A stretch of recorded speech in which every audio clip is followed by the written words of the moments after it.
warahmatullahi wabarakatuh. Waalaikumsalam warahmatullahi wabarakatuh. Sebelum memulai pembelajaran, kita awali dengan membaca doa terlebih dahulu. Berdoa mulai.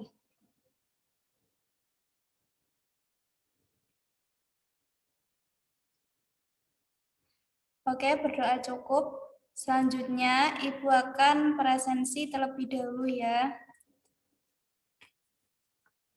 Huliyatul Husna.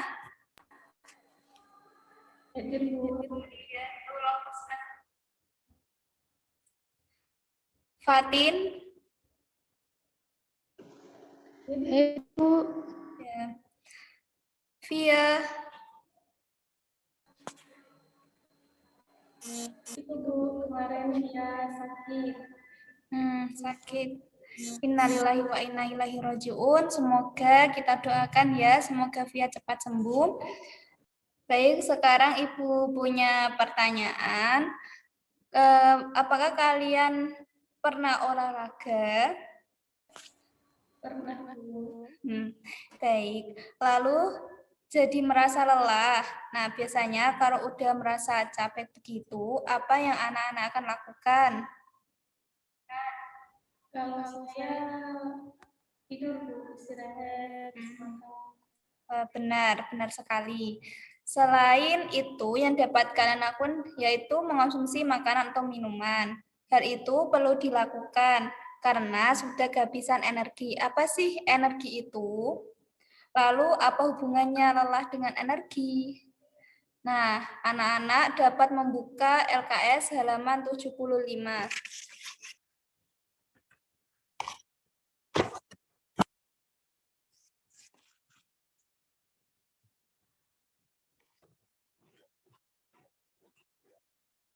Materi yang akan kita bahas kali ini yaitu energi dalam kehidupan. Nah, Ibu akan menghubungkan tadi energi dengan olahraga tadi, kelelahan. Jika energi habis, maka suatu benda itu tidak akan bisa melakukan kerja atau usaha. Manusia bisa merasakan kelelahan sehabis berkegiatan karena manusia menggunakan energi. Maka manusia beristirahat dan mengonsumsi makanan serta minuman untuk mengembalikan energi yang hilang. Kemudian, apa sih materi yang akan kita bahas kali ini, yaitu tentang pengertian energi. Selanjutnya ada bentuk-bentuk energi, lalu perubahan bentuk energi, dan yang keempat, terakhir, macam-macam sumber energi. Yaitu pengertian energi. Energi itu berasal dari bahasa Yunani, yaitu energia, yang berarti kegiatan atau aktivitas.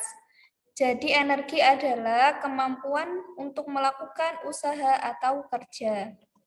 Selanjutnya, bentuk-bentuk energi. Alam menyediakan banyak sekali sumber energi yang dapat digunakan oleh manusia, seperti angin, cahaya, minyak bumi, bahkan bunyi pun memiliki energi. Berbagai macam bentuk energi yang bisa kita ketahui, diantaranya yang pertama yaitu energi cahaya. Nah, energi cahaya yaitu energi yang dapat membuat suasana gelap menjadi terang. Contohnya yaitu matahari. Dan yang kedua, energi kalor. Energi kalor contohnya yaitu energi setrika, energi yang dapat mempengaruhi suhu badan. Kemudian ada energi bunyi, energi yang dihasilkan oleh getaran benda. Contohnya yaitu televisi, terus radio. Selanjutnya yaitu energi listrik. Energi listrik yaitu energi yang terjadi karena perpindahan muatan listrik, misalnya energi, yaitu pada gambar, yaitu generator atau aki atau baterai. Energi kinetik. Apa sih energi kinetik itu? Energi yang dimiliki oleh benda yang bergerak. Contohnya pada gambar, yaitu energi kinetik yang dimiliki oleh mobil yang melaju. Selanjutnya ada energi potensial. Energi potensial itu adalah energi yang tersimpan pada suatu benda karena kedudukannya. Misalnya pada contohnya yaitu buah kelapa yang menempel pada pohonnya.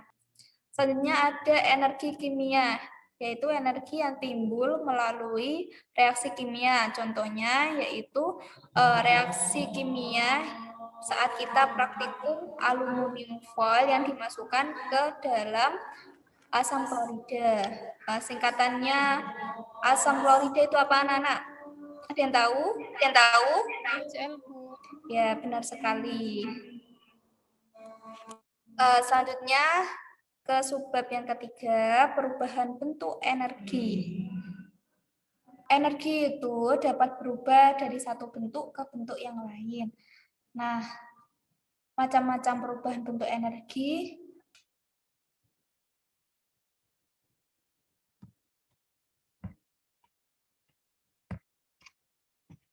Yang pertama yaitu energi listrik menjadi energi cahaya. Contohnya pada lampu neon, kemudian ada senter, ada lampu tembak. Terus kedua, energi listrik menjadi energi panas atau kalor.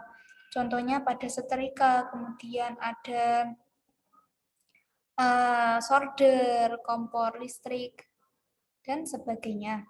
Lalu ada energi gerak menjadi energi kalor atau panas. Contohnya pada generator dan dinamo. Selanjutnya ada energi gerak menjadi listrik. Contohnya dinamo pada sepeda. Nah, dinamo sepeda ini menyimpan energi untuk menjadi energi listrik, kemudian diubah menjadi energi cahaya. Kemudian ada energi kimia menjadi energi listrik. Contohnya pada baterai atau aki. Nah, selanjutnya yaitu energi listrik menjadi energi gerak. Contohnya ada pada kipas angin. Kemudian contoh yang lain ada pada mesin jahit. Dan yang terakhir ada energi cahaya menjadi energi kimia. Contohnya pada panel surya. Nah, panel surya ini bekerja menyimpan energi sinar matahari, yaitu energi cahaya, energi panas, kemudian disimpan dan menjadi energi kimia. Selanjutnya ada macam-macam sumber energi. Sumber energi itu apa sih? Sumber energi adalah segala sesuatu yang menghasilkan energi. Sumber energi yang dibedakan menjadi dua, yaitu sumber energi tak terbarukan dan sumber energi yang terbarukan. Sumber energi tak terbarukan itu sumber energi yang tidak dapat diisi atau dibuat kembali oleh alam dalam waktu yang singkat. Contohnya yaitu hasil tambang. Nah, pada gambar tersebut itu ada emas, ada batu bara, kemudian contoh lainnya ada minyak bumi, timah, dan sebagainya. Hasil tambang yang digunakan sebagai sumber energi itu adalah tadi yang Ibu jelaskan itu dari fosil tumbuhan dan hewan yang terkubur jutaan tahun di dalam bumi. Namun, energi yang berasal dari fosil yang jumlahnya sangat terbatas dan residu pembakarannya tidak baik bagi kesehatan dan lingkungan itu tidak dapat diperbarui dalam waktu yang singkat. Kemudian contoh yang kedua ada nuklir. Bahan bakar nuklir itu diperoleh dari penambangan dan pemurnian biji uranium. Nah, uranium sendiri merupakan unsur alami yang ada di dalam inti bumi. Jika dibandingkan dengan sumber daya yang tidak dapat diperbarui lainnya, bahan bakar nuklir ini yaitu yang paling bersih, paling alami, dan sulit untuk mengambilnya karena terdapat di inti bumi. Kemudian ada sumber energi terbarukan. Apa pengertiannya itu? Pengertiannya itu kebalikan dari sumber energi tak terbarukan, yaitu sumber energi yang tidak dapat diisi atau dibuat kembali oleh alam dalam waktu yang singkat. Contohnya ada matahari, air, dan angin. Sumber energi di bumi memang itu sudah sangat berlimpah, nah, tetapi mengingat kebutuhan manusia yang banyak menimbulkan ancaman akan habisnya sumber energi di bumi, oleh karena itu para ilmuwan berusaha mengembangkan energi alternatif yang lain untuk memenuhi kebutuhan sehari-hari. Selanjutnya, karena materi yang Ibu sampaikan sudah selesai, apakah ada pertanyaan? Apakah ada yang kurang paham, anak-anak? Itu Bu, saya mau tanya. Energi kalor tadi kan dijelaskan bahwa energi kalor adalah energi yang dapat mempengaruhi suhu badan. Nah, pertanyaan saya, apakah AC itu termasuk energi kalor ya, Bu? Soalnya kan AC itu termasuk mempengaruhi suhu badan. Awalnya itu dari luar panas, terus masuk ke dalam supermarket, misalnya kan kita menjadi dingin badannya. Apakah AC itu termasuk energi kalori, Bu? Seperti itu. Nah, Terima kasih. Mbak Ulia, ini pertanyaannya sangat bagus sekali. AC itu merupakan energi listrik, karena energi listrik itu perubahan energi muatan-muatan listrik yang terjadi pada AC tersebut. Nah, begitu, Mbak Ulia.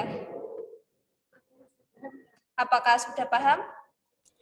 Oh, seperti itu ya, Bu. Berarti yang termasuk energi kalor itu seperti oven roti seperti itu ya, Bu?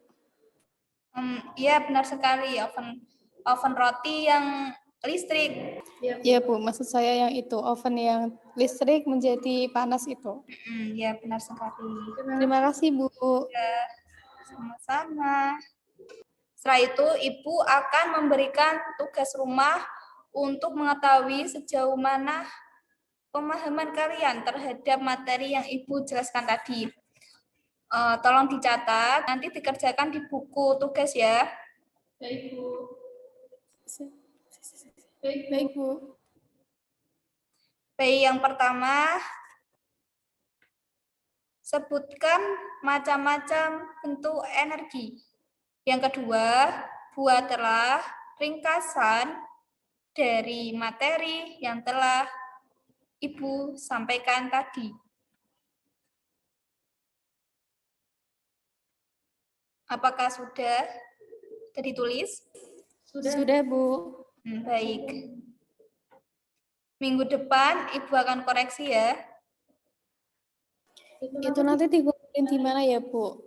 Nanti Ibu akan berikan link Google Form. Nanti dikirim di sana. Siap, Bu. Baik.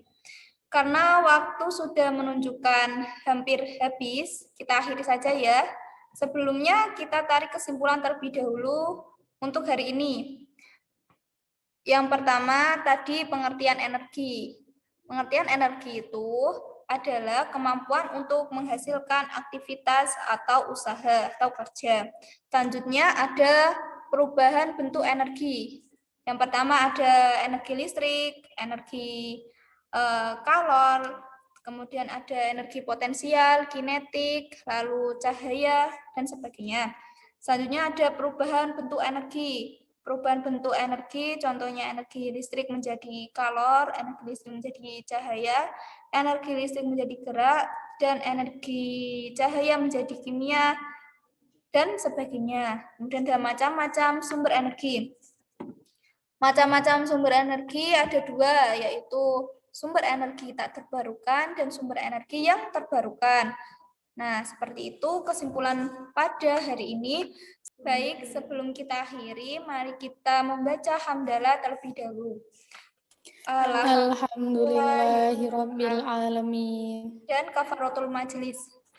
Subhanakallahumma wa bihamdika asyhadu an la ilaha illa anta astaghfiruka wa atubu ilaik.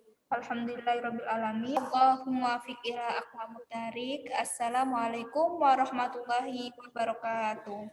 Waalaikumsalam warahmatullahi wabarakatuh. Terima kasih, Bu. Ya, sama-sama.